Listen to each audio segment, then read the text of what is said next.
Supreme court की 9 justice की संवैधानिक पीठ ने 8:1 के अनुपात से इंडस्ट्रियल अल्कोहल यानी औद्योगिक शराब पर केंद्र के अधिकार को खत्म कर दिया। सुप्रीम कोर्ट की संवैधानिक बेंच ने बुधवार के फैसला सुनाते हुए कहा कि औद्योगिक शराब पर कानून बनाने का अधिकार राज्य को है। सुप्रीम कोर्ट ने कहा कि केंद्र के पास औद्योगिक अल्कोहल के उत्पादन पर नियामक शक्ति का अभाव है। सुप्रीम कोर्ट ने 1990 के 7 न्यायाधीशों की संवैधानिक पीठ के सिंथेटिक और केमिकल्स मामले में दिए गए फैसले को खारिज कर दिया। 1990 में संवैधानिक पीठ ने केंद्र के पक्ष में फैसला सुनाया था। संवैधानिक पीठ की ओर से कहा गया था कि राज्य समवर्ती सूची के तहत भी औद्योगिक शराब को विनियमित करने का दावा नहीं कर सकते हैं।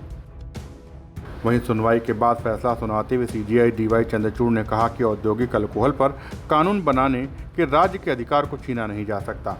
सुप्रीम कोर्ट ने कहा कि राज्यों के औद्योगिक अल्कोहल के उत्पादन और सप्लाई को लेकर भी नियम बनाने का अधिकार है।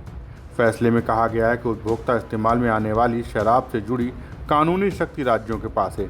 उसी तरह राज्यों को औद्योगिक अल्कोहल के भी नियमन का अधिकार होना चाहिए। वहीं बहुमत का फैसला CJI DY Chandrachud, justice Hrishikesh Roy, SK Oka, JB Pardiwala, Ujjal Bhuyan, Manoj Mishra, SC Sharma और एजी मसीह ने दिया। वहीं इस फैसले पर असहमति जताते हुए जस्टिस बीवी नागरत्ना ने कहा कि केवल केंद्र के पास ही औद्योगिक शराब को विनियमित करने की विधायी शक्ति होगी।